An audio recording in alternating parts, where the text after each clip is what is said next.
Ladies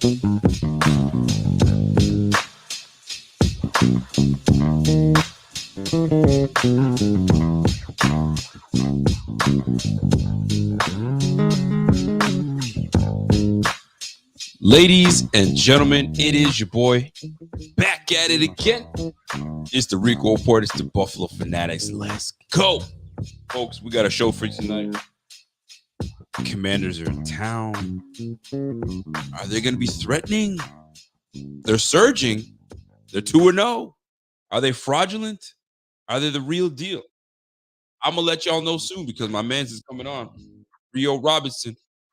He's about to let me know what's really good with these damn Commanders. Are they the real deal? And we're about to pick and prod and find out what's good with these cats, man.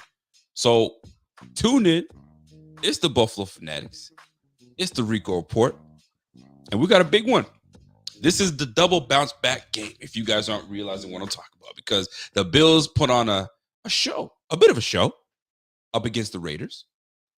And what we thought would have been somewhat of a good challenging game. It looked like that the first run, 5 plays, 75 yards, a touchdown. I mean, they sieved through us like a knife through butter.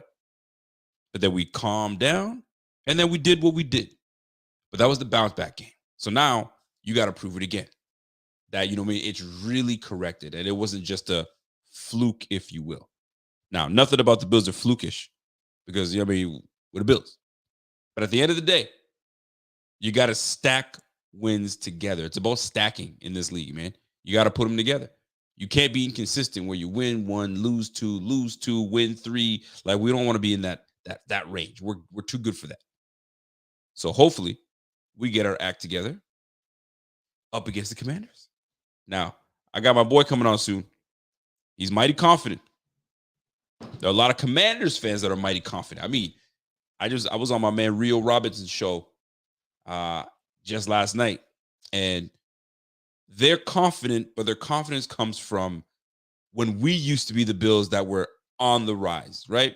Remember when we got Josh Allen, and in the first time up against the Vikings, and we're not really expecting much because the Vikings were, we're supposed to be a little better. They're going up against a young Josh Allen, and then Josh Allen takes up the middle, hurdles Anthony Barr. That was it. We're like, okay, we got some. And we felt good. This is where the Commanders feel. They got Sam Howell. They got an offensive coordinator. You know what I'm saying? They got some nice offensive pieces. They feel good, as they should. But it's up to the Bills to say, calm down. Calm down. What's up? You want to top me up? You trying to give me top? So wifey comes in, she's trying to top me up because I was gonna have some wine. Top me up, girl. Top me up.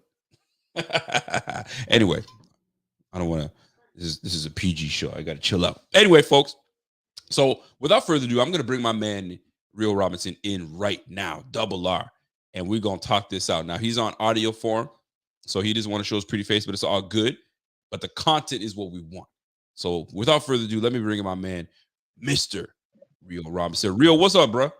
What's going on tonight, man? You got the wine on deck. I see the vibes are immaculate on this Friday night. Deck, man. I'm trying to get my Giveon. Was it Giveon?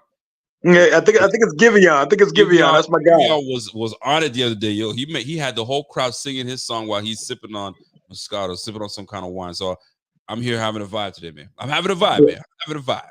So, folks, my man Rio Robinson, he is one of the up and coming content creators for the Commanders, and my man's, I'm telling you right now, he's got it. He's got it. The more time he's putting in his craft, man, he's gonna be that dude. So whenever you guys are rooting for the Commanders, just think of my boy Rio Robinson. So we're gonna get right into it. Rio, I got appreciate that, my guy. I got a clip I gotta play because I appreciate this. So Eric Bieniemy, let's talk about Eric Bieniemy. My guy.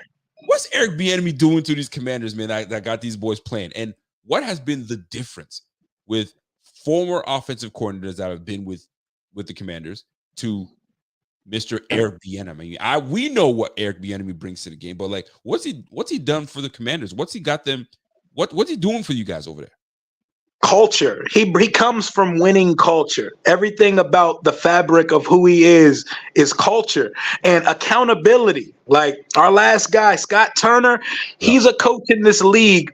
He's a nepotism baby. He's a nepo baby. He's a coach because his father's name is Norv. He's the son of Norv. Nothing on his resume qualified him to get our offensive coordinator role other than he coached with Ron in Carolina. Ron picked Scott Turner over our incumbent and offensive coordinator Kevin O'Connell, the one who coaches the Vikings now. Ron chose Scott Turner over KOC. KOC went out to LA with McVay and immediately got a head coaching job because he obviously was the hire that made sense. But going to what we have now instead of barking on the past, Eric Bieniemy is a hard ass. Like he is a detail oriented hard ass. He's a guy who should have long ago got a head coaching opportunity in this league, and he had to get out under the nest of Andy Reid and his coaching tree to branch out and form an offensive baby of his own. And he has the assistant head coach title here. He's came in, he changed the time that we practice. He moved up practices earlier,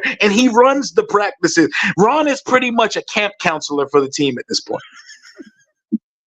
Yo, this guy's you ripping right. Something tells me Commanders fans are just waiting for that. Just owner of the team, just make the switch. Owner of the team, just make the switch and just give the job to Bieniemy and call it a day. Because the way you're glowing about Bieniemy, calling my man a camp counselor with a little whistle, telling everybody, all right, everybody try to switch it up. It's trying to go from this camp to listen. Yeah, I'm feeling the vibe, and it feels as though there's excitement. There's a sense of like urgency. There's a sense of like future. Like the future's bright for you guys, and I see it, and I like it, and I was a little skeptical that you guys let go of Taylor Heinicke. I forgot. It's Taylor Heinicke, and like I told you, bro, like that it was the total right call. Great guy. But talk about it, because it's a 50-50 crowd, because you have some people. I mean, right now it's a little different because Sam's got you guys at 2-0, but it was different, I'm sure, when y'all let him go. What was the vibe in Commander Nation? Well, God bless their hearts in Commander Nation. We've went through hell here. We are the ultimate purgatory for quarterbacks here. I've watched 36 starting quarterbacks in my lifetime here. Look at a team like the Green Bay Packers, bro. 30 years straight, they've known who their quarterback was going to be. They passed the torch from Brett Favre, first ballot Hall of Famer, to Aaron Rodgers, first ballot Hall of Famer. If Jordan Love's good, they're going to go another decade plus without needing a quarterback. I've watched the quarterback carousel turn over and over throughout my entire duration of being a fan here. So any resemblance or glimpse of a likable guy or a good story, it's like a Hallmark story. I call Taylor Heinicke Rudy. I call him Rudy, bro. It's like when the challenged manager comes in on game night and he scores a basket, bro. Like I'm not even trying to go on Heinicke, but Heinicke has no NFL level talent, but he was a fun story, and a good backup quarterback will deceive you because you'll forget that they're a donut, they're a spare tire. A spare tire can get you from here to there in a tight pinch, but you don't want to have to rely on it or you're going to be riding on hubcap. And that's what happens when the backup has to start 24 games for you. He gets exposed, the league gets tape on him, and it doesn't turn out what it needs to be. Like the guy, love the story. I've met him a few times. Great guy. The guy has an arm of my 6-year-old daughter. Like he has the worst arm in the league. The ball waits for an hour to get to receivers. Like I can't. And our fans, they excused everything he did. They wanted to build around him and make him a franchise quarterback. I'm sorry, 30-year-old journeyman quarterbacks who are only in the league because of the COVID emergency rule is not something I want to build around. I could not turn my blinders onto it, but I appreciate his time here in Washington, and I hope he continues to collect backup bags for the duration of his career. But we made the total right call. I love it. Real Robinson, listen, coming through and spitting that fire. My man Namdi's like, yo, Rico, I like this dude. Listen, I like him too. I try to bring on people that are entertaining and they know their team and they got passion for the team. And sometimes it's not about all the X's and O's, man. It's just like us. We are fans of the team and we want someone to talk passion. And that's what I'm trying to bring to the Rico Report. Shout out to my man, Rio coming through. Now, we're going to go from Taylor Heinicke to Sam Howell. So now, what is it about Sam Howell that's got you going, ow? Pause. Ow! So what is it about my man Sam Howell that's got you howling at the moon right now? Like, what's going on, fam? Oh, yeah. For one, all pun intended, he has a howitzer for a right arm. He has an absolute cannon, a gun. We're packing heavy artillery when it comes to the quarterback position now, you know? And unlike Carson Wentz, who had a big arm with no control over it, he was kind of just pissing the ball all over the field at times. I used to always joke that Carson used to try to throw the ball to God during the game, bro. Like, he would throw the ball to the clouds, bro. He would try to throw it to the nosebleeds. Sam has control. He's poised. He's even kill. And I loved him in UNC. And people like to try to forget it because he was drafted 144th overall. This guy was, before the season started, was supposed to be a top 5 pick in that draft that year. And I think he was the product of the stench of a bad QB class. And he fit right into the midst of that. And he, like I told you on our show yesterday, he wasn't able to lean on genetic lottery like guys like Anthony Richardson. He didn't get to lean on 6'5", 230, running a 4.4 and stuff like that. But he has a cannon, but he's a 6-foot quarterback. People just look at him and say Baker Mayfield because he's 6 foot, he's stocky, and he has a big arm. But I like the guy, and I feel like he has a much higher floor than the rest of the guys in his draft class coming out. And the ceiling, we're trying to figure out what that ceiling could be. His good stuff looks top level, next level elite. Like the ball placement, the velocity, and the maneuvering in the pocket. He holds the ball a little bit too long sometimes, but the good looks fantastic and it's mesmerizing. And after 3 starts, I'm very, very confident in this kid, man, especially with the OC that we have now. 6 foot, 4'9", 40. That 40 is a lie too. That 40 is he had to have woken up and ate some bullshit that day because there's no way you know how all white quarterbacks, we like to say they're sneaky athletic, deceptive speed.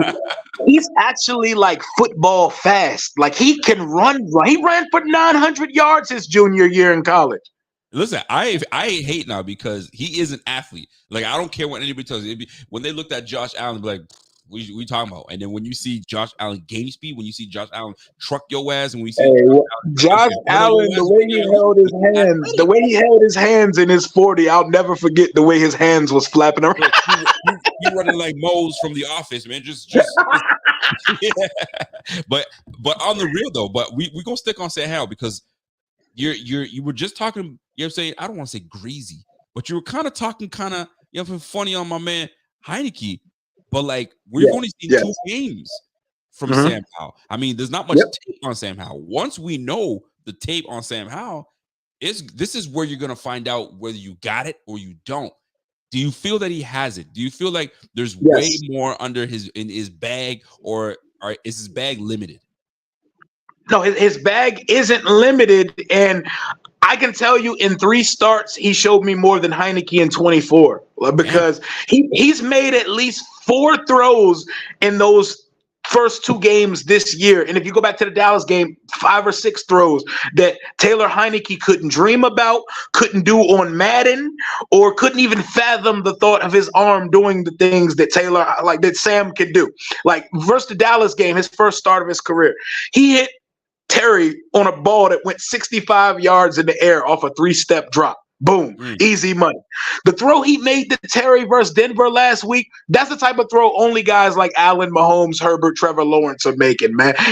They're in quarters coverage, and he's hitting a skinny post across the top with a corner and safety lurking over the top. There was literally one place in the world that ball could have went, and it went there off ease, with relative ease. The arm talent is tantalizing, and he can move as well. I'm not putting a cap on him. Even they can get the tape out on him. He holds the ball too long, but he does quarterback things. I've seen quarterbacks come and go here, and a lot of quarterbacks, you could see it in practice. They didn't even put good days together. Carson Wentz barely had good days in practice. Taylor Heinicke used to struggle in practice. Sam Howell actually looked the part during practice. The defense would beat up on him for the first couple days, but then he would hold his own for the rest of camp, man. God rest his soul, Dwayne Haskins looked really bad in practice the whole time he was here. So you usually can tell the traits and characteristics of a quarterback that has the stuff. I like it. Now listen, we're gonna switch gears a little bit because I love the confidence you have in your quarterback because I don't want to take away that, you know what I'm saying, that surge you have about him. But I'm gonna keep it a buck with you because you know I will.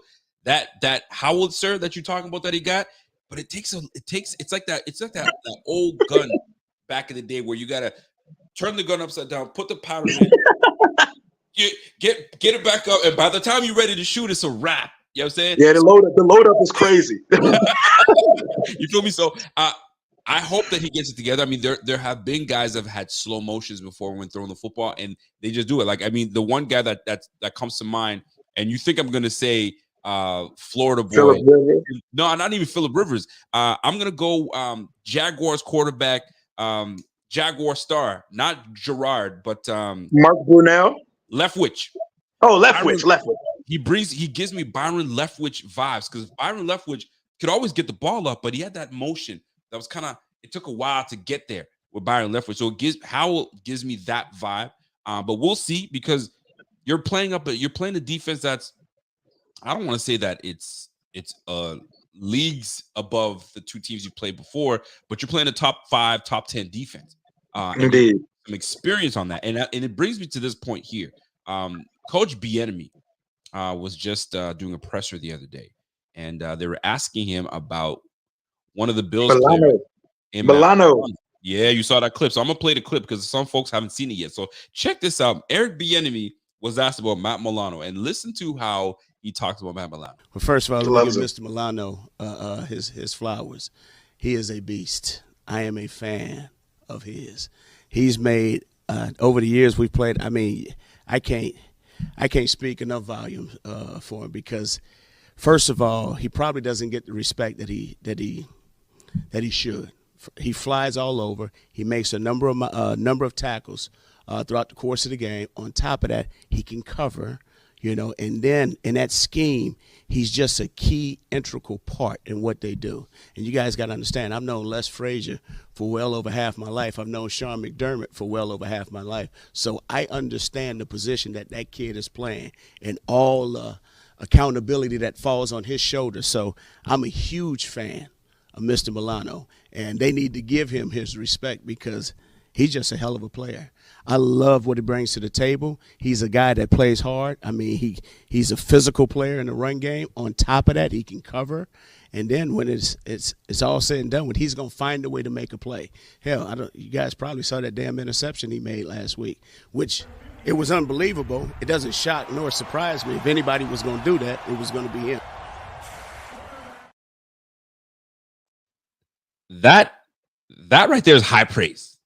First of all, let me just say, Eric Bieniemy, I don't know how people have been skipping out on this brother and not giving him his opportunity because that's a damn shame. Bruh.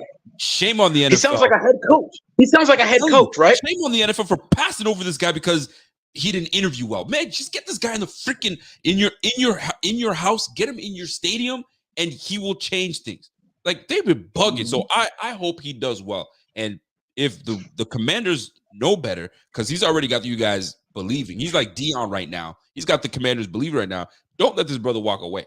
Walk away. You got to make a decision. You make a decision and say, Ron, yo, here are your retirement papers, bro. Just sign this thing and call it a night. Call it a day. Or be a consultant. Because we bringing this guy on because he will get snatched up after this. I'm going to tell you that right now. But anyways, that's neither here nor there. But I want to talk about Bieniemy and what he's done so much with Sam Howell, but this offense altogether. What I thought about Gibson, I thought Gibson was done. Considering looking at what he did last year, I was like, yo, he's done. He's shot. But he's now like he's gotten his game back up. Brian Robertson, you know what I'm saying, doing what they do. That running game has woken up in this Bieniemy offense. And then you got Terry McLaurin, that's the number one, obviously, and then you got Curtis Samuel. You have Dotson. You guys got a good plethora of players on the squad. Is it coming together though? Is it coming together? Is there chemistry? Do you feel like you're still working on it, or has it been coming together and it's a polished product? It's coming together, and it's going to take time. Everything's not going to be like the heater we went on after falling down 21-3 versus the Denver Broncos. We have a second-year quarterback who's learning his second offensive language in 2 years. He went from the Air Coryell system under Turner to a West Coast system. But this is a guy who played in a pro-style offense at North Carolina, so it's translatable for him to digest that language, though. But Rosetta Stone ain't easy. Learning 2 different languages in your first 2 years in the league, that's a transition. But they're coming along together. Bro, we didn't score 35 offensive points since toilet paper was not available in stores during the pandemic. The world was shut down the last time we produced 35 points of offense. So that'll tell you already off rip. They are coming. Like the offense is coming. What Deion said, they're coming. They're coming here in Washington too, man. And Eric, every time he steps in front of a microphone, I shake my head like the league should be ashamed of themselves. They should be ashamed of themselves when guys like Joe Judge was able to get a job, but Eric Bieniemy, more than qualified, has not gotten a job yet. Every time he steps in front of, we rolled out a whole ass red carpet for him and gave him a head coach like opening presser when we hired him. He had a 37-minute opening press conference with all of DC media. There were media members I hadn't seen come down to Ashburn Park in years there for Eric Bieniemy, for an offensive coordinator. So we brought out the bells and the whistles, and man, the offense is unpredictable. Not only is he throwing the ball to Gibson and making him the utility back, they've made it a focal point to make Brian Robinson a pass catcher. We're throwing the ball to him like crazy. He caught a touchdown week 1, and that was one of the major emphasis of the offense early on in camp, getting the ball to the backs in space in the passing game. The unpredictability, the pre-snap movement, and my favorite thing I've noticed about his offense is that the route concepts and route designs are better. I don't see mesh concepts where the receivers are running into each other every other play. Scott Turner's offense, it was like one time, it was a big cluster F of receivers running into each other, and that became a problem. And we were very predictable. I feel like with Eric Bieniemy, he's shown me he was with the ability to adjust in game, and I love him. He's fiery. He's all business on the sideline. I can't wait to see how we look versus our real first litmus test of the season. We got a Super Bowl contender coming to town Sunday.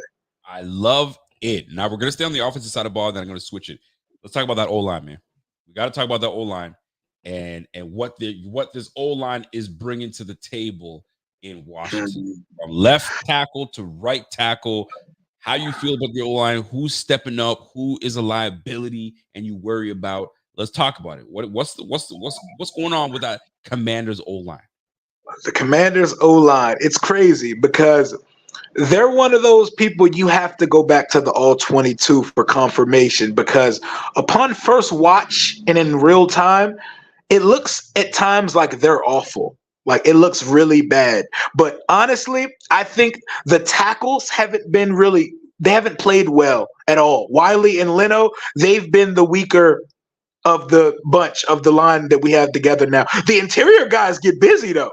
Sadiq Charles, Nick Gates at center, and Sam Cosmi at right guard, they get busy. And I wanted for years for us to be able to run a successful screen pass again. I remember the days of having Trent Williams and Brandon Sheriff running down the field for screen passes, and it used to be fantastic. We haven't been able to run a screen for years. Last week, we was getting busy in the screen game. The guards in the center look good. The tackles, though, I'm kind of glad Von Miller's not playing, because that we would have a big problem on our hands. And with Greg Rousseau and them, we may have a problem on Sunday because they get beat off the ball. If you have a first step, you're getting past Leno and Andrew Wiley, and that could be a problem. I'm glad I ended it this way on the offensive side of the ball, because then I've got to bring you back to reality, Rio. Back to reality. Back to life. I got to bring you back to reality because I love the energy you're bringing on the offensive side of the ball with Sam Howell, Eric Bieniemy, and the receivers, all that good stuff. The run game is coming back at it, but it all comes down to winning in the trenches. And right now, your trepidation is coming from the trenches, and the strength of the Bills' defense is in the trenches. And this is where the games are won and lost. And I think this is where it's going to be this is where you're going to find out Sam Howell is going to grow up.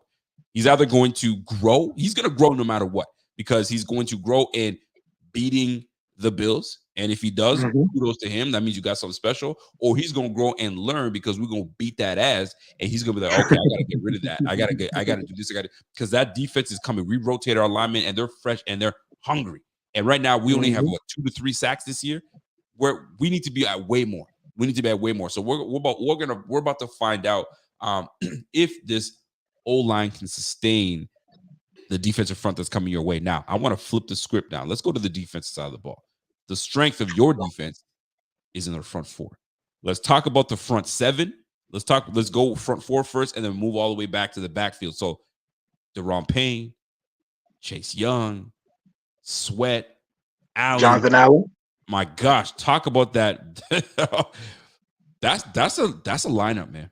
That's a lineup. And how are you guys feeling about this lineup? Are they living up to what you guys expected, or are you still waiting for more from that defensive front? I think they're finally getting to the point where going 5 defensive front players in 5 years in a row in the NFL draft in the first round, it's finally starting to make sense. And the thing that's going to set this thing over the top is that we didn't pick up Chase Young's 5th-year option, so him and Sweat are both in a contract year. Jonathan Allen secured his bag 2 years ago. Daron Payne secured his bag 6 months ago. So they got theirs. With this money rising in the league, they're looking at the Nick Bosa contract like, I need some of that in my life, especially Montez. Montez is going to have double-digit sacks for the first time in his career. Payne had 11.5 sacks last year. Jonathan Allen's actually the best player on the unit, though. Most people would know that. He's the heartbeat and captain of the team. He got the gold C on his chest for a reason. He does things that does not always get shown or reflected in the stat sheet. But a lot of good players will walk on that field on FedEx Field Sunday. But our defensive front is the best unit that will walk onto that field on Sunday on both sides of the ball. I don't think there's a unit at any position on either team that's messing with them front 4 boys we got down here on that front line. So your offensive line, they better be ready to go. Osiris Torres, like him, that's a young boy. He better be ready to put his big boy pants on Sunday because we got some dogs up front. Listen, you're not wrong, man. Daron Payne is a dog. He's a handful to deal with. But listen, Torrance is coming into his own right now, and we got an experience. We got some experience on the line, right? We got Mitch Morse has been doing it quite some time now. He's 31, 32 years of age right now, and he just knows the game.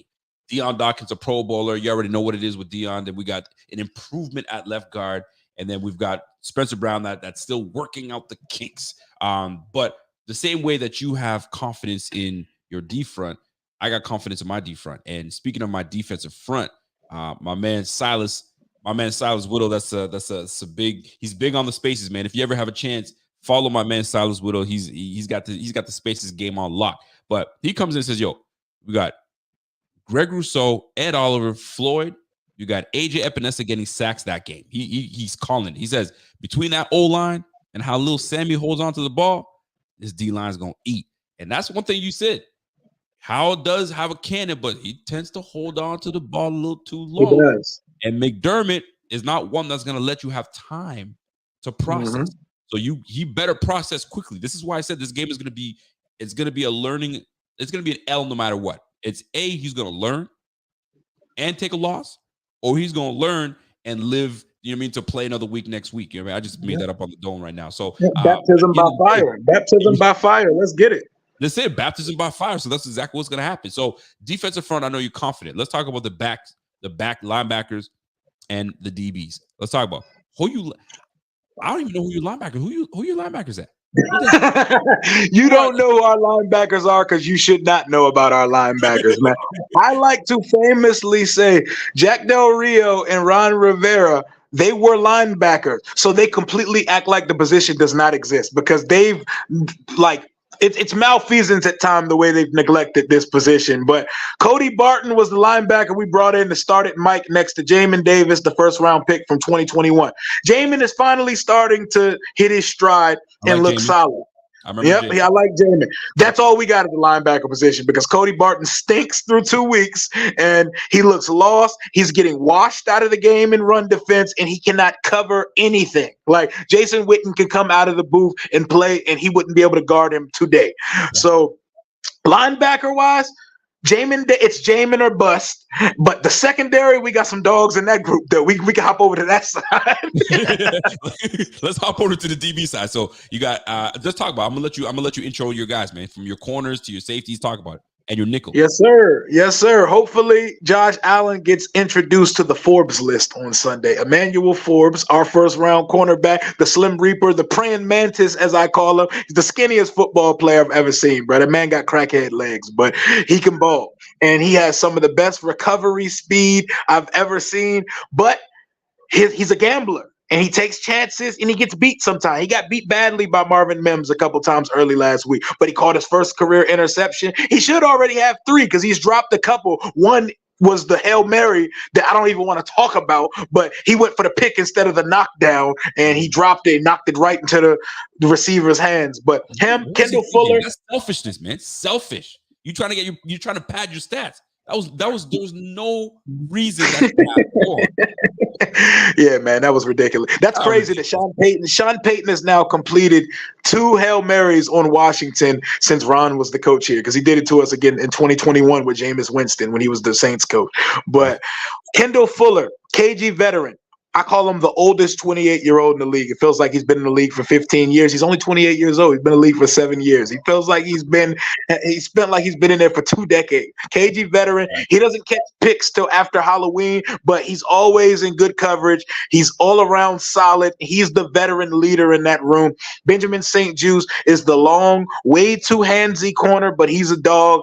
Debatable whether it was pass interference on that 2-point conversion versus Denver. Benjamin He's a very Canadian out of Montreal. I know exactly who that is.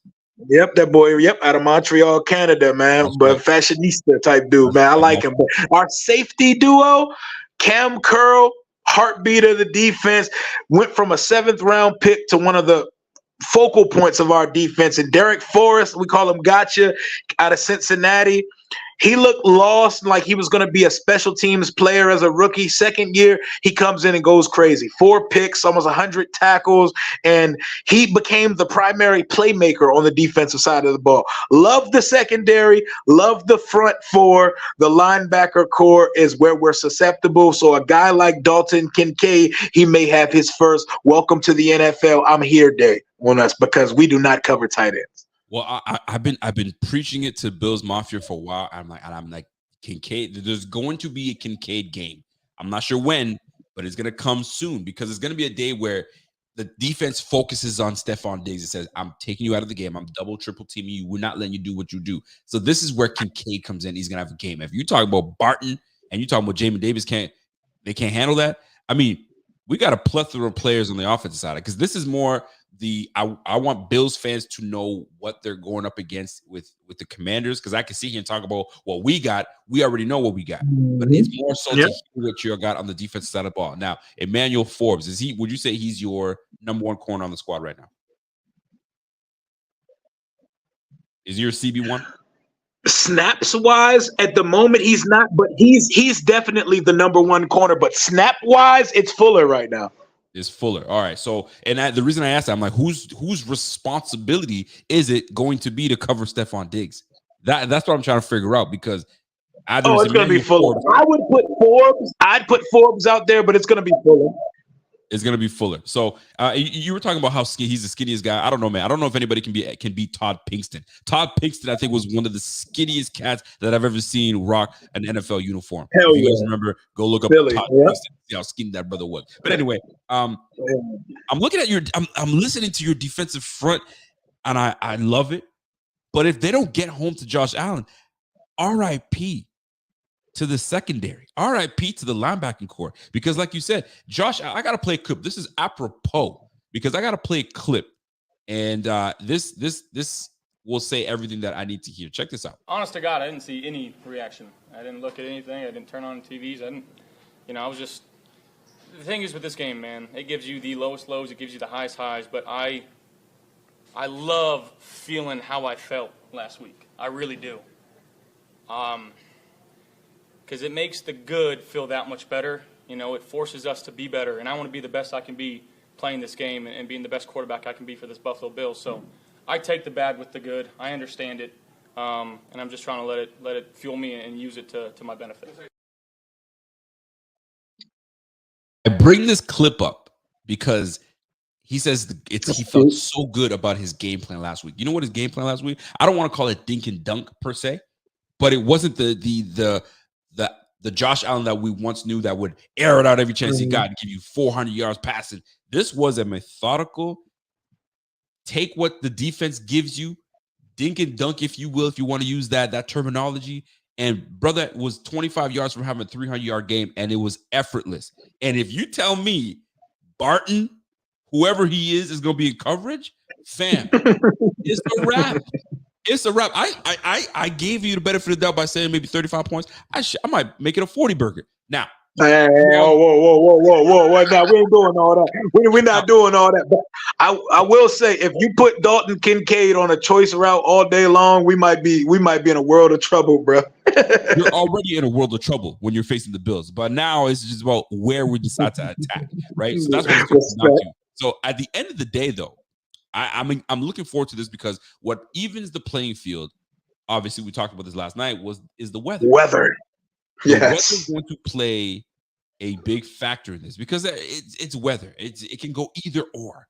So the real question is whose offensive line is going to, which trench is going to have the dominance? Is it going to be the defensive side from the Washington Commanders that's going to overwhelm the offensive side of the offensive line of the Bills, or is it going to be the other side? Is it the Bills that's going to be way too much for the Commanders? Now, the run game. We brought in Damon Harris for these reasons. And I'm not even talking about James Cook right now because James Cook had an excellent game last week.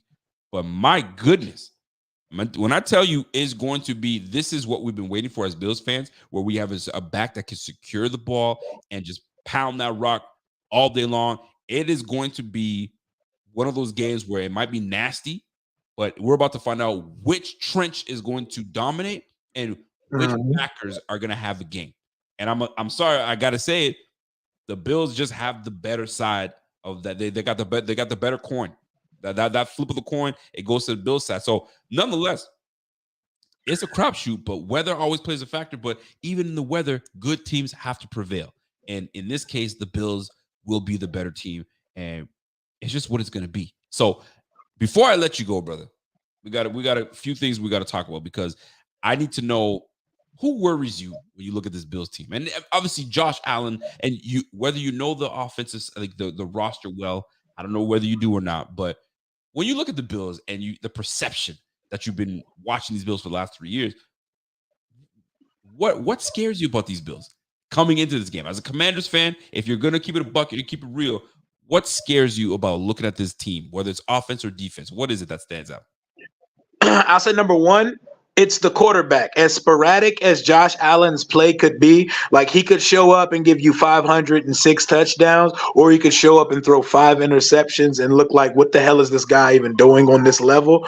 Like the good is so great and so special that it's terrifying for a defense because that type of talent is so infectious that literally that like you can have a great defense and it doesn't mean anything when you're playing against a guy that capable, especially with a receiver like Stephon Diggs. Stephon Diggs has always cooked us. He's cooked us ever since he was a Minnesota Viking. He's a DC boy. He's a DC native. He's from the area. He shows out when he comes back home. It's like homecoming week in high school every time he comes down there. So your quarterback, number one. Number two, your secondary. Your secondary is crazy. I know y'all got a couple all-pros in that unit. Y'all secondary is really good. We have a young quarterback, and the weather may be ugly. And we have a fearless quarterback, meaning he's going to take his chances and test your guys. So if your guys are good, y'all gonna get some chances because our quarterback's going to let it fly. He's fearless. So your secondary is number two. And number three, I want to say coaching, but no, I'll just go back to your tight ends because our linebacker room still frightens me. It frightens me. But I feel like our running back and our defensive line will help even the score if it gets ugly and it becomes a monsoon out there. Because I'm taking Brian Robinson over everything y'all got in y'all running back room. I'm shocked. I'm taking Brian Robinson Jr. Are you saying that with your chest, or is it tongue in cheek? With my whole chest, Brian Robinson Jr., healthy Brian Robinson Jr., not gunshot victim Brian Robinson Jr. The legs are back under him. He's lean. He's a tank, and he gave Denver the nasty last week. 127 total yards, a couple touchdowns, and he showed vision that I had not seen yet since he's been on this team. If it gets ugly out, I feel like there may be some business decisions being made when he comes flying through them holes. What would you say? Where would you say Josh Jacobs ranks in running backs in the league? Would you say top? Josh 10? Jacobs? Oh, easily. He's top 5. Top 5, right? top 6. Yeah. Top 5, top 6, give or take. Last week, let me look at my stats because I mean the numbers were crazy. Let me just was Eric Bieniemy dialing up those plays for Vegas? Let me just go minus -2 yards rushing. Fam, we're going to bottle up whatever the hell y'all got back there. We're going to make Sam Howell do what Sam Howell does. And whatever that is, we're about to find out. And like you said, and now I didn't want to talk about the Bills, but I mean, you forced me to talk about the Bills now. Let's talk about it. He's hungry, boy. He's waiting to reintroduce himself to the NFL and say, yo, don't forget about me. I'm still here. I may have torn my knee up, you know what I'm saying, a couple years ago, but I'm back now. Stop playing with me. You got a young boy in Christian Bedford that's still trying to make a name for himself, right? He beat out, you know what I'm saying, Dane Jackson. He beat out the former first rounder in Kyrie Elam. We don't know what's going on with Kyrie Elam right now. And then you got 2 all-pro safeties back there. Fam. Mm-hmm. Sam Howell, you better turn that gun up. You know what I'm saying? You better take your shot and take yourself wisely because you make the one wrong attempt and that one pick turns into 2, turns into 3. We're going to turn you into Nate Peterman. We don't want to do that to you because that's my guy. But we might turn Sam Howell into Nate Peterman. So wisely run the football. But if you can't. We ain't doing no Nate Peterman. Nah, ain't going to be no Nate Peterman stuff happening at FedEx Field on Sunday. Bottle that thing up. I'm going to tell you right now. I got 2 super chats coming in from my man Silas Whittle. Silas comes in and says, hey, man, that defense will give up rushing yards if we go off tackle and seal their defensive ends. Hi, Gabe. Hi, Trent Sherfield. And Mr. Dawson Knox. I mean, we got to play. This team is built to win. And people, I mean, Bills fans know, but a lot of teams don't know. We're a very complete roster. I'm going to keep it going because my man Silas came back and says, yo, tell him to tuck his chest because their RBs are not running against our defense. Man, tuck your chest back in. He says your chest is too out. He says, yo, poke a hole and just come back down. I'm peacocking. I'm peacocking over here right now, bro. I'm peacocking. Fully out. Right now. Fully that's what's up. But listen, man, before we get out of here, we got to talk about it because I don't know if you've changed your mind on score predictions. Sometimes score predictions do change. Sometimes there's an epiphany that comes in and says, you know what? I'm a double down or I'm a pull my chips back because maybe I was a little too much onto it. Now, before I'm gonna let you marinate on that because I got one last one because everybody has an all eyes on, right? And your eyes are gonna be on somebody, whether it's somebody on your squad that I need this guy to step his game up, or I'm watching for this guy on the Bills because this guy's gonna be a problem. Who is it that you or Commanders fans and in the blog sphere and the social media platforms I've been talking about when it comes to this Bills squad? All eyes on who? Is it the Bills? You know what? I'm going to put it double down. All eyes on who on your squad and all eyes on who on the Bills. Go ahead. Okay, I'll start with all eyes on us because all eyes should be on us because we're the ones who have something to prove on Sunday. We know who you guys are. You guys will be playing significant and meaningful football in January, late January, hopefully going into February. We know who you guys are. We're the team trying to show that our first 2 wins were not fraudulent. We're the team trying to show that now that the Daniel Snyder, the dweeb, is gone, we are a real business and we are here to compete and to contend on an annual basis. All my eyes are on starting tight end this week, Cole Turner, second-year player out of Nevada.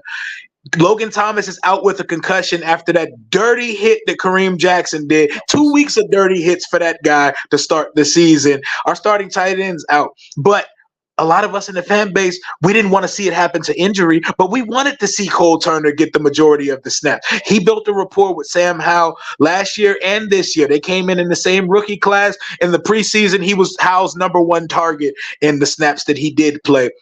And in training camp, he was having his way. So tight end Cole Turner, if we can get something, any type of production from the tight end position, we may be on and cracking because we know what our receivers do. And I think AB can scheme up a run game. If we can get something out of the tight ends, we're really going crazy. 9 guys with at least 2 catches last year. We haven't done that in like 50 years. But all eyes on the Buffalo Bills. It's got to be Dalton Kincaid. This is a guy I wanted in the draft because our fans, they have a love fest for players. They fall in love with guys like Logan Thomas who are team captains, but there's a ceiling and there's a cap to him. I wanted Dalton Kincaid because I loved him in college. Former basketball player, that always translates as a tight end on the next level. He's a pure passer. Didn't want a tight end that blocks. I wanted a pure dynamic pass-catching tight end. And with the play of our linebackers, Dalton Kincaid, I'm starting him in fantasy this week. Because a tight end is a quarterback's best friend, and he's definitely getting Dawson Knox out the paint at some point. And what better to do it than early in the season when you get a chance if Dawson Knox might not play Sunday. Dalton Kincaid, I have my eyes on you because I do want you to thrive in this league. Not versus us, but I see the ascension coming at some point. My favorite tight end in this class by a mile. I wanted him to be a Commander. Here you go. Bold prediction. You got one bold prediction to make in this game. Bold prediction. All right, bold prediction for this game. Can I make a rainy bold prediction in a No, make a rainy bold prediction because we don't know what's happening. So whatever's on your heart right now, your bold prediction right now. Sam Howell, 3 touchdowns and 300 yards on Sunday. With my whole chest. Hold on. I want you to repeat that one more time for me, please. Samuel Howell, first of his name, 300 yards and 3 touchdowns, coming out party to the world on Sunday because for some reason the rain stopped before game time, so we airing that thing out. 303 tutties. Give it to me. Ladies and gentlemen, you heard it here first, man. So with that being said, this is where you got to come in. I gave you time. So I'm ready. I mean, you just got 21 points. You might as well keep adding because if you're rolling 300 yards. I mean, the run game is doing what it's supposed to do. So what's the score prediction?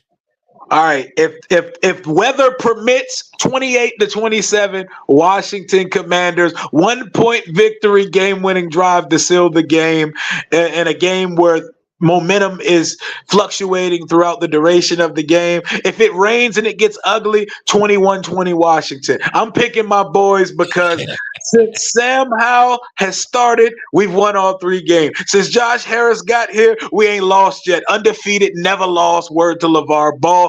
Preseason, regular season. Until I see it, a loss ain't happening. This may be the week where humble pie kicks in and I say, you know what? We are back to the drawing board. We got a lot to prove, but I'm drinking all the mojo, all the Kool-Aid of the new era of Washington football. We are going to put the world on notice with a victory over the Josh Allen-led Buffalo Bills. And I think turnover Joshy shows up to FedEx on Sunday.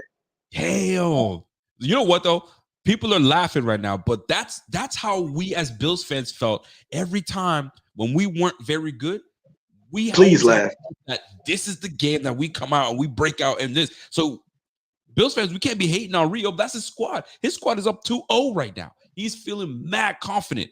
And it takes the big brother of the NFL to come in and say, hey, little bruh, sit your ass down. Welcome to reality. Go back to the NFC East. And deal with them cats because we're about to put you on blast in front of everybody and make you look like frauds. However, this is the NFL. Anything can happen. So this is why I'm looking forward to it. Rio, it is always a pleasure. We got to do this again, obviously. And we're going to pop it up, obviously, during the season. And it's always great, man. So listen, man, plug your stuff right now. This is your opportunity to plug it so everybody knows where to find you, where to follow you, all that good stuff. This is your opportunity to go. Go ahead, bro. Yes, sir. To see all the Commanders curated vibrations on my channel, Rio Robinson on YouTube, shows called Rambling with Rio, where we ramble about Washington from a raw, unfiltered, and objective point of view of a fan, a fanalist, if you will. Rio_Robinson 91 on all social media. I'm a Washington fan, but I like to kick it with everybody. Me and Rico, we've collabed a few times going back to when I started YouTube a couple years ago. We're just brothers that love this game and we love our teams, and we can talk and do this all day long. Appreciate y'all in the chat. I know I sound crazy to y'all right now. That optimism Kool-Aid is hitting different on a Friday night when you're 2-0 for the first time in 12 years. We may get humble. Y'all may 40-17 us on Sunday, but until I see it, I won't believe it, baby. Let's go. And that's the way you end the show. Listen, folks, go ahead and follow my guy. Honestly, man, he's a good follow, and he does great things, man. He's at Washington Commanders camp, training camp. He's vlogging. Like, dude is on the come up, man. So I'm proud of you, man. Honestly, keep that stuff up. Obviously, we're gonna chop it up. And one of these days, man, is gonna be Bills at Washington. Maybe it's gonna be a Super Bowl. Bills Washington Super Bowl. We might be hitting that together. You never know. You never know, man. That would be fire. That'd be fire, man. I appreciate you, man. We'll talk. We'll definitely keep in touch. Have a good night, my man. Yes, sir. Let's get it, man. See y'all Sunday. Yes, sir. Ladies and gentlemen, that's my man, Rio. Listen, man, y'all may think he's delusional. Y'all can do all the stuff you want to talk, but when you guys know how it is, man. When you love your squad, when you love your team, it got you talking crazy. It does. How many times were we sitting here talking about how great? I mean, we thought that even though we knew the Bills didn't have what we needed, like we had Tyrod Taylor before that. I mean, listen, do I have to go through the litany of quarterbacks that we've had? You know what I'm saying? And where we always thought we got a chance, right? We beat the Patriots in a barn burner with Fitzpatrick. We're like, let's pay that brother $59 million. Like, you know what I'm saying? Like, there were times where we were just acting crazy because we love our squad. And that's what it is, man. Listen, since Jim Kelly, let me just remind you what we've had since Jim Kelly. Todd Collins, Alex Van Pelt, Doug Flutie, Rob Johnson, right? Then we went Drew Bledsoe. After the Rob Johnson, you know what I'm saying, Alex Van Pelt fiasco. Alex Van Pelt? Come on now. Drew Bledsoe. Then we went to J.P. Lawsmith, then Kelly Holcomb. Then we went to Trent Edwards. From Trent Edwards, we went to J.P. again.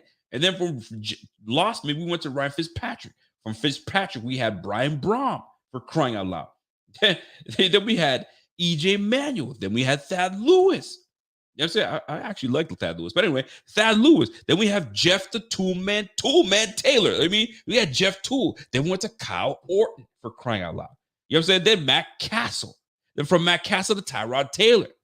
Tyrod Taylor to Nathan Peterman. Nathan Peterman to now Josh Allen. And we haven't looked back. Listen, we even had Matt Barkley in between. We've had Derek Anderson. You know what I'm saying? But it's been Josh Allen going forward. So we've had our time. And in that moment, we got ourselves a quarterback. I'm excited. EJ Manuel just won the game with the last minute drive to beat the Panthers. Like, fam, we can't be upset because we were once that franchise that we all were like drinking the Kool-Aid. No matter what, we knew we beat the Patriots. We blanked them. What was like 35-0? This is it. We got it. This is the year. We do it all the time. We did it all the time. So we can't get mad at my man Rio because he's loving his squad. He's been watching you heard him, 36 starting quarterbacks since this brother's been doing it. Like, you got to respect, like, listen, like my man Jeff King just said, man, you have to respect the man's dedication. Respect the man for his dedication to the squad. You got to. And when you're creating content for a team that doesn't win, it's tough, man, because you got to go day in, day out, talk about what they didn't do, what we need. I mean, this was us not too long ago, right? We were talking about like this, and when we started this YouTube by Buffalo Fanatics, it was 2013, EJ Manuel vibes, right? And we were just coming on and getting better, right? And we had the highs and the lows and the missing the playoffs and all that stuff, right? But we kept on coming back and talking about how great these Bills can be, right? And then it happened. We got a competent owner. We got a competent head coach. We got a competent GM. And now things are starting to roll. And we've been a success ever since. Now, we just can't get over the hump because we got to get over the hump. But until we get over the hump, we're always going to be in contention. We'll always be in contention. My man, Brian Bowers is like, yo, I respect his dedication 100%, but I'm gonna laugh my ass off at his delusional thinking that he gonna win. But listen, man, is the thing that keeps him in it and his words valid, because we don't know what the weather's gonna be like, and weather plays a nasty game. Weather plays a nasty game. We all know it, and it's always been that way. So until we fix the issues, you know what I'm saying, and learn how to play in adverse weather, because the last adverse weather that we had, we didn't play well. We didn't fare well, and that was against the Bengals. But then everybody wants to talk about all the things that played a factor in it. We didn't play well. So that's what it comes down to. So we'll see how that plays out. By the way, I got a super chat coming from our guy, Jeffrey King. What's up, Jeff? Been a minute, bro. I hope everything is good. He says, look, I love Diggs, but he and everybody else better understand, when his touches are there, fine. When they are not, they're not. Last week showed the ball needs to be distributed throughout. That's it. Balance the offense is key for team success. And Jeff, let me stay on that, because balance is everything. Too much of one thing at the beginning is great. You know what I'm saying? But too much of it grows stale. Too much of it, that becomes a pattern. And then you're like, okay, well then now that I've figured out this pattern, what now? And when you rely too much on one thing, it now becomes too difficult to try something else, because you're so used to doing what you've been doing so much. So it's good for Josh Allen to get this down early. So now he knows how to, when they do take away Stephon Diggs, you're able to hit all your other weapons. And where this has to work is where, when Stephon Diggs doesn't get his touches as the number one receiver, we don't hear boo-hoo-hoo. We don't hear, you know what I'm saying, like AJ Brown saying, yo, why am I getting out the ball when the team is up like 30 to something, 30 to 15? You're not throwing me the football, and you're not doing this. And coach had to come in and say, yo, calm your black ass down. You know what I'm saying? We win the football game. You'll get yours. Today is not the day. And I'd love to think that Stephon Diggs is savvy enough, mature enough to know that it ain't always going to come my way. But they also understand that you got to come my way, because I am the number one receiver on this team. And when you come my way, good things happen. But this is up to Josh. Josh has to know when it's time to go to him and when to get the other guys involved. Because I'm going to tell you, I said it once, I'm going to say it again. The leading receiver last week was Gabriel Davis, 6 receptions, 92 yards, and a touchdown. When Gabe Davis is involved in the offense, it's dangerous for everyone. It is going to be very difficult for a team to slow this team down. Stephon Diggs, Gabriel Davis, and you get Dalton Kincaid involved, it is highly difficult to stop that offense. And then I didn't even mention the run game that seems to be brewing in the backfield. This is a wonderful thing. So we have to keep it up. So when Jeff says, you got Diggs has just got to realize that sometimes it may not be his day. 8 out of 10 times it's going to be his day. But 2 or 3 times, it's going to be somebody else's time. So you're just going to have to go with the motion. And I totally agree with that, Jeff. I appreciate that. And I appreciate the super chat. Obviously, you know that. But that's a great point. And that's what it's got to keep up. I got another super chat coming in from my man Sajello. What's up, C Jello? He says, yo, how do you feel about the name change to the Commanders? I don't mind it, honestly. The Commanders is actually a dope name. I don't mind it. I mean, you get used to saying the Commanders enough times where you just go by it. But see, it's hard. It was very difficult for me, because when I grew up playing for you Americans, it's called Pop Warner football, I guess. But like when I grew up playing, for us, it was called Tyke. Then you went to Mosquito. Then Mosquito goes to Bantam. Bantam goes to Midget. And then Midget goes to, if you want to play, semi-pro. And I played my last year, I played a little bit of semi-pro, and that was it. But when I played all through Tyke, I never played Tyke, but Mosquito, Bantam, Midget, we were called the Nepean Redskins. That's all I knew. So like when these guys were like, there was an NFL team called the Redskins, I was like, oh, cool. This is the same name we got. Because the league, the teams around the I guess the league, they all had like the names of, you know, certain NFL teams. Some didn't, some did. I mean, we had the Warriors, we had the Knights, and then we had the Redskins, and we had the Raiders, and we had all that stuff, right? But anyway, that being said, it was tough for me to make that transition. But like, it is cool. Now, it would have been cool to call them the Red. I think Red Wolves was one of the names in contention to be, you know, I mean, part of Washington's team. I even got used to calling them the Washington football team. Truth be told, when they were like, yeah, we don't know, we don't have a name yet, so Washington football team. Actually, it rang. It actually rang. And then they went with Commanders, and Commanders is actually pretty cool too, right? So it is cool, man. I mean, anytime that you got to get used to saying something, you just got to say it enough times where it's like it's over and done with, right? Back in the day, I mean, not to get all weird and stuff, but like when we used to use the F word. I mean, I'm not gonna say it because, you know, some people get, you know, offended and stuff like that. But like in the 90s, you didn't mean anything by it, but you'd say, "Oh man, this guy's an F." You don't do that no more because it's like, yo, so it's offensive. You can't be doing that. Yada yada yada. You know what I'm saying? Some people still use it to this day, and then when you hear it, you're like, "Ooh, it's cringy."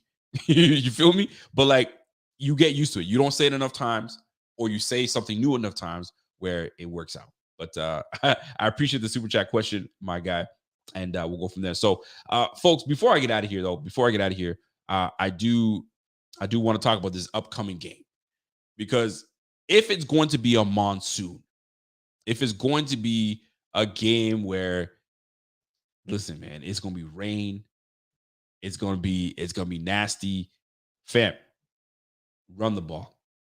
We already know we can run the ball. We saw it last week. It was great weather to do it. This is the time to do it now. Get your dogs in order. Get your dogs ready, and it's going to be a battle. And you got to battle it up. That's exactly what it's going to come down to. So I think this is where we're going to find out how good this O-line can be, especially in the run, because this is a game where Josh can now depend on the running backs. And this is a game where Spencer Brown, that struggles in pass blocking, can do what he does best in run block.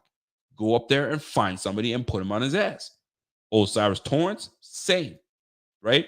McGovern, Deion Dawkins, same. So this is where you guys got to do what you do. And we established the run. We'll throw the football a couple times here and there, but it may not be one of those games that is suited for throwing the football. But we know Josh, and Josh don't give a damn. Do you remember the game against the Patriots, where it was windy as ever? We were throwing the rock regardless. So it's going to come down to offensive coordinators coming in and establishing their game plan. Eric Bieniemy is a very good coach. He's going to have his boys ready, and he's got experience against the Buffalo Bills defense. Whether it's Leslie Frazier or whether it's Sean McDermott, he said it himself. I've been around these guys for a long time, damn near half my life. So I know what they do.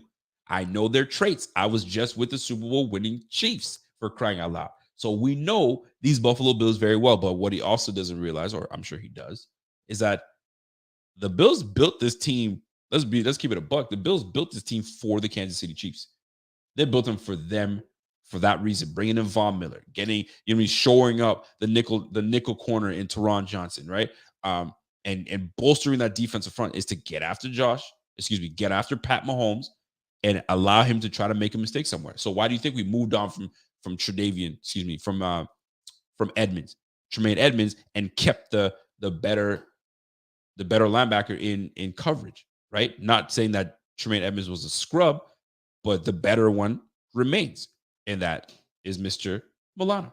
And you saw the high praise that he was giving Milano. So this is going to be a battle of the minds. It's going to be who can come in and really do it. And don't forget, man, like, that's a good defense over there with Washington. Actually, I'm lying. I'm trying to give him some.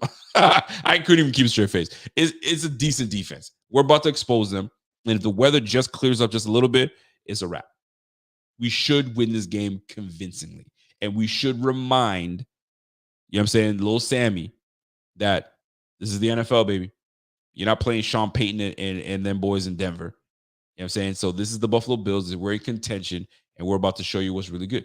At the end of the day, that's what it comes down to. I got a super chat coming in real quick. Give me a second here. I see you, my man. Super chat coming in from my man PVC. What's up, my man? He goes, so Bernard retired. Kirksey, he's that good. Well, let me leave that up there. So Terrell Bernard, the last couple of games, based on, and I've watched the games back to see, okay, so is he out of place? Is he that bad? He's really not that bad and it's always so good to watch the film again. Does he get washed out sometimes? Yes. Is he undersized? Yes. But for the most part, he's in the right place, right time, and he's instinctual. You got to be in the right place at the right time, even though you have a small size in stature.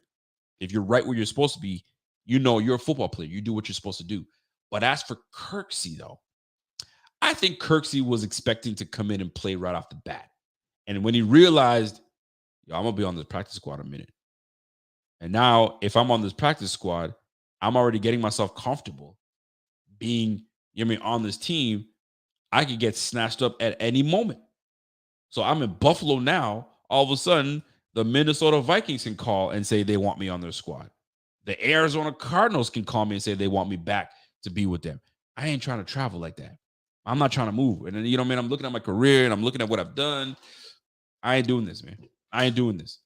So I can understand why he was like, I'm out. Now, does Terrell Bernard's ascension, I suppose, make a difference? Does his ascension made Kirksey kind of think twice? I think so, because I think Kirksey had he anticipated that he was going to come in a couple weeks on the practice squad, and I'm gonna be in. Let's call it a day. And they probably said, "Hey, man, it ain't gonna be easy like that. You're gonna have to chill out."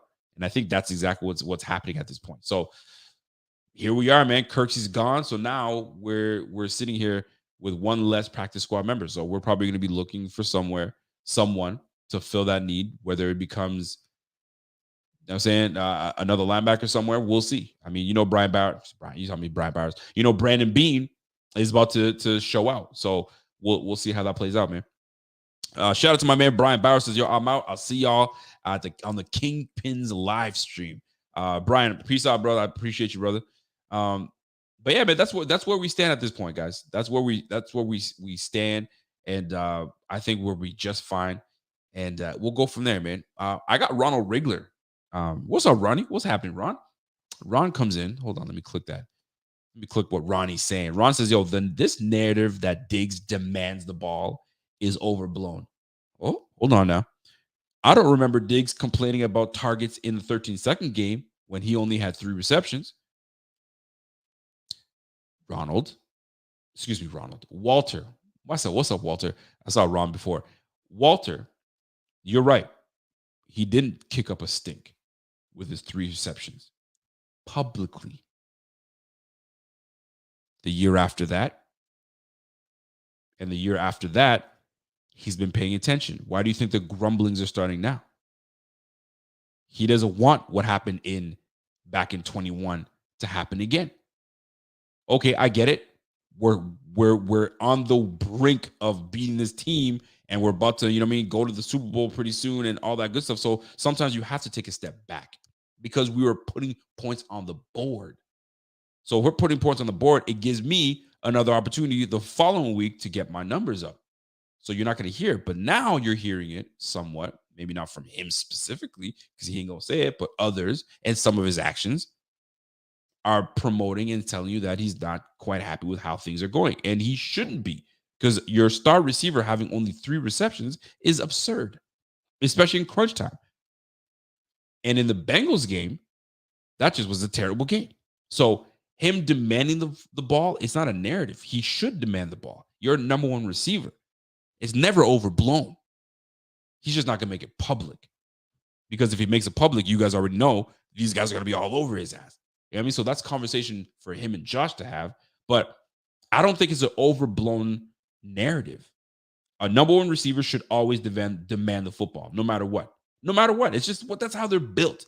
That's how they're built, in my opinion. So bringing up the 13-second game, they were on the brink of winning. So like if I'm a running back and I got 6 carries for 14 yards, right? But we're about to win this game, I ain't mad. But if we get blown out and I got 6 carries for 14 yards and not being utilized, I'm gonna have something to say about it. And that's why you saw him in that Bengals game pulling one of these. Now, we'll never know exactly what was being said between the two of them because they're never going to reveal it.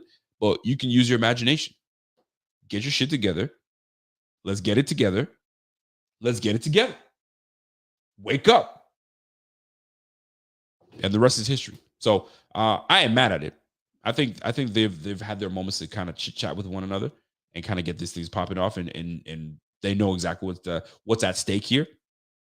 So I ain't tripping too much.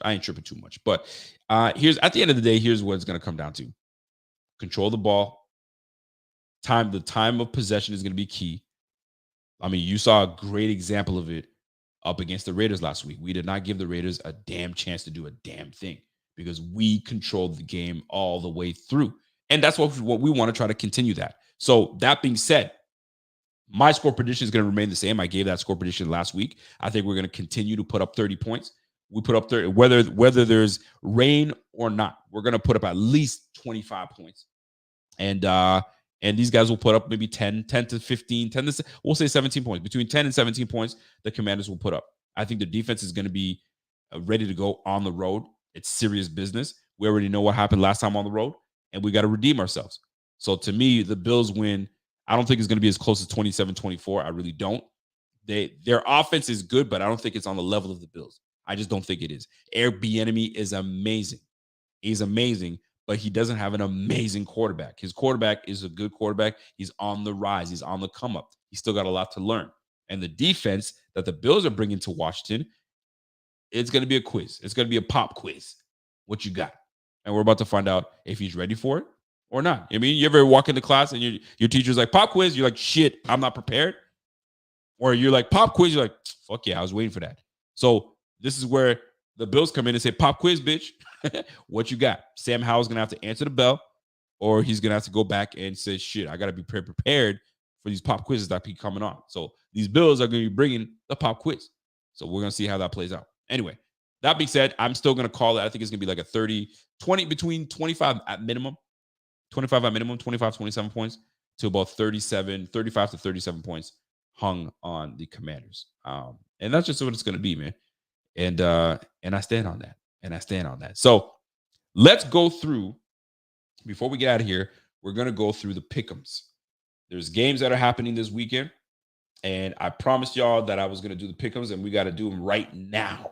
So let's get to it. Let me open up my book here. I'm going to write these games down, and we're going to get to it. So let's go. If you guys are trying to, you know what I'm saying, if you guys are doing fantasy, if you're doing all that stuff, hold on a second. Always bet on Josh. And you're probably wondering, what do you mean bet on Josh? If it's rushing lately, maybe you want to hold back on that just a bit because Josh ain't running the ball like he used to. But if it's passing, bet on Josh. There's nothing wrong with betting on Josh and betting on the Bills. But don't let me tell you about it. Let my man Pierre. Underdog Fantasy is the easiest place to play fantasy sports. It's also the fastest growing fantasy app in the industry. In the Pick'em game, you can pick whether your favorite players will have a higher or lower stat total in that week's game for a chance to win big. And as you already know, I'm going Josh Allen higher in yards every single week. So sign up today with promo code Buffalo Fanatics and get your first deposit doubled up to $100. Visit UnderdogFantasy.com or find them in the App Store. And don't forget to register with promo code Buffalo Fanatics to get your first deposit doubled up to $100. There you have it.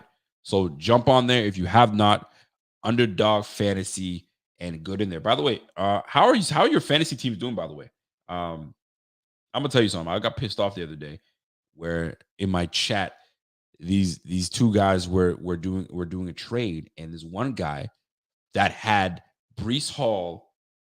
He had Breece Hall. Who did he have? I gotta tell y'all this because this is bananas to me. His running backs were Breece Hall and another Miles Sanders. He had Breece Hall and Miles Sanders as his running back, and he's offering to trade those guys away for Kieran Williams and Cam Akers. He wants Cam Akers and he wants Kieran Williams. So, and there was a choice to veto that. I said, I'm not vetoing that nonsense. You go, why are you doing that? What are you doing here? So I'm thinking he's trying to take advantage. I didn't realize he was the one making the trade and he's the commissioner. And I was like, what's going on? He's like, yo, it's a gambling thing. I'm gambling to make this thing happen. So I'm gonna make that happen. I said, yo, fam, I'm winning this whole league anyway. Doesn't matter. It's a whole bunch of dads around the neighborhood, right? Somebody found out that I do podcasts and all that stuff. They're like, yo, you want to join our fantasy? I was like, yeah, I'm gonna wax y'all. So it's all good. Anyway, so I'm 2-0, and these guys are all 1-1 and doing all their bullshit. But like, what kind of trade is that? Bro, I'm like, all right, man, this is the type of league I'm in. So be it. But anyway, let's get to the pick'ems here. Let me just open up my stuff here before I can even get there. And then we'll get this thing crack-a-lacking. By the way, how are your fantasy teams doing? Are you guys, are the injuries killing you? Because if you have any of the guys that got injured, I feel for you. I feel for you badly. I'm in a 14-team league, and it's a struggle to go and look for free agency. Like, listen, I had to go and pick up. Who did I drop? I dropped Deontay Foreman, which I thought was going to be the backup running back, to Khalil Herbert. And I don't know what's going on. So Roshan Johnson is the guy that's doing the picks. So they deactivated Foreman. So guess what? I had to go pick up Latavius Murray. That's how bad it's at. I'm at Latavius Murray, the third string running back on the Bills. But he gets those red zone touches. So we got to see that play through. We got to see that play through. So let us set it up. Let me go to my teams here. And we're about to get it cracking. So who we picking? Who are we picking? Let's go to the NFL here, and let's go to the schedule. Here we go, folks. So here's what we're doing. First matchup, we got Tennessee at Cleveland. Tennessee at Cleveland. Who do you guys like with a Tennessee at Cleveland? Because I'm like, I didn't like what Cleveland gave me last week, and Nick Chubb going down, it's a tough one. And Tennessee, Tannehill ain't really doing it. So, like, who stands out? Y'all let me know. Then you got Atlanta at Detroit. Atlanta right now is 2-0. Bijan Robinson is killing it. He's killing the game right now. So, Detroit, they came off a loss, but it was a tight loss. I think this is where Atlanta loses this game. I'm going with Detroit over Atlanta. Tennessee, I don't know about Tennessee, man. I'm going to take Cleveland over Tennessee. Tennessee, I don't know about them. I know they have, Derrick Henry and all that stuff, but just it ain't doing it for me, right? New Orleans at Green Bay. New Orleans at Green Bay. This is a week where it's like, oof, I don't know. Derek Carr, Jordan Love. I think Aaron Jones is coming back.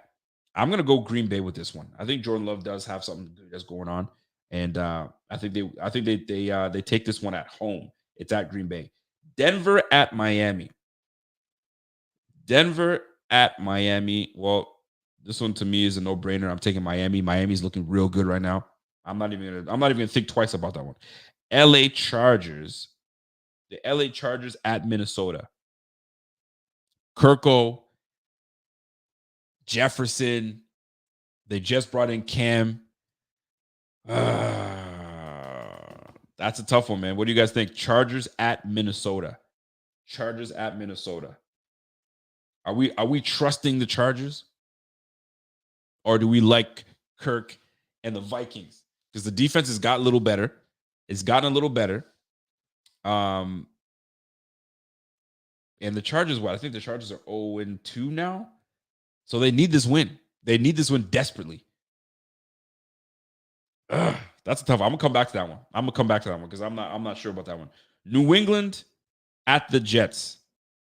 Well, I'm picking New England at this one. I just don't think the Jets. I think they just don't have confidence in Wilson. Wilson is just not giving the team any confidence, and they're not really doing it. Buffalo at Washington. You already know what it is. I'm taking Buffalo to win that one. Houston at Jacksonville. How you guys feel that one?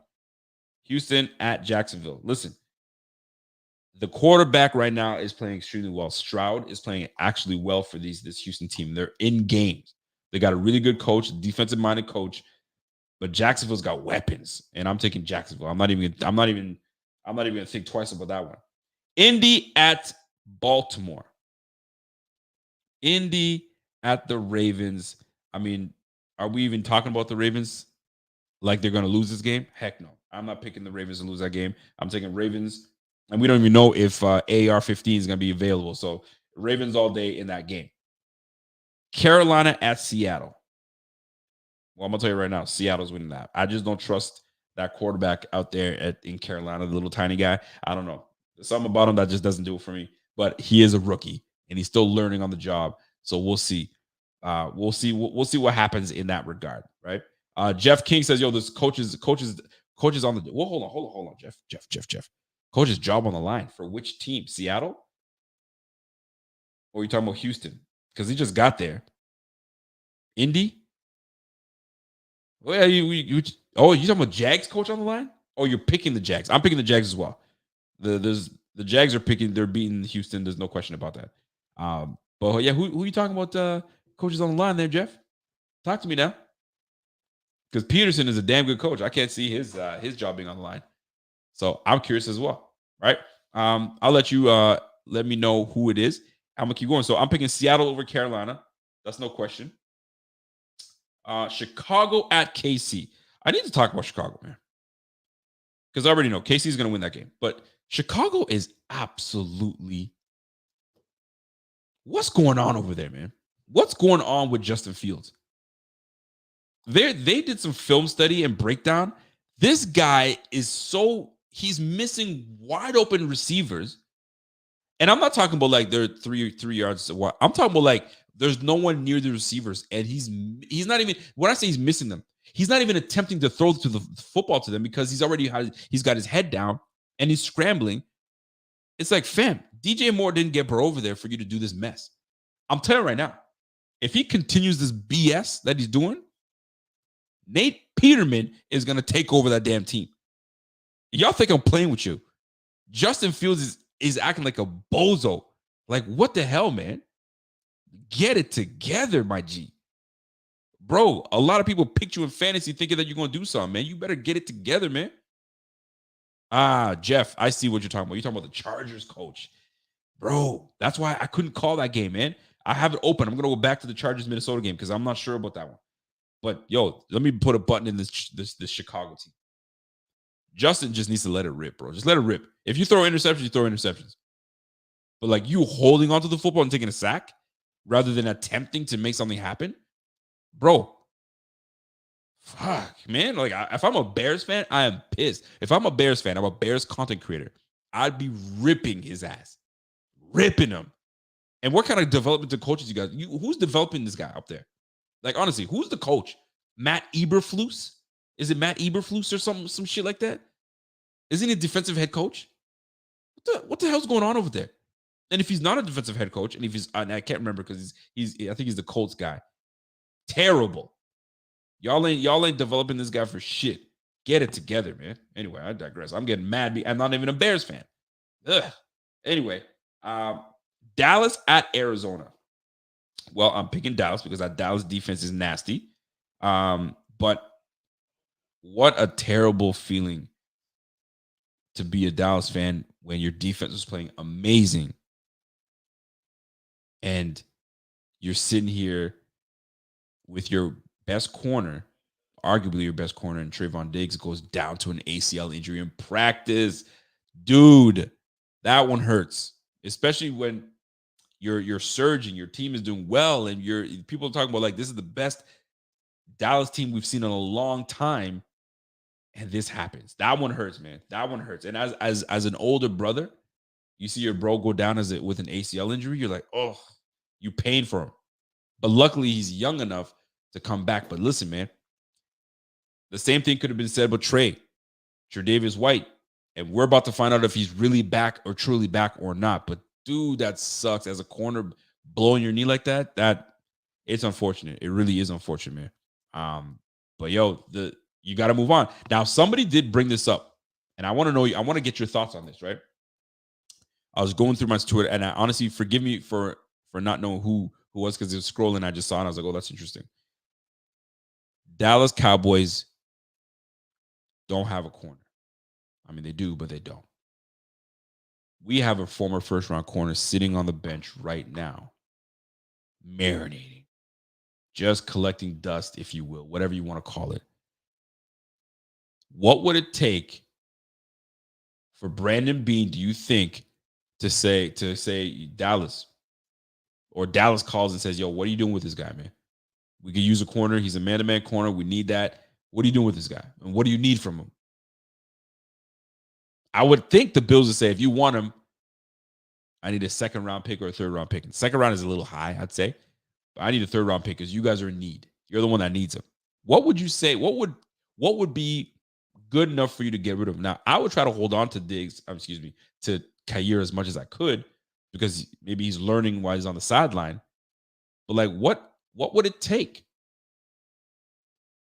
to lure him away from the Bills to go to Dallas Cowboys, knowing that we have Cowboys on our radar?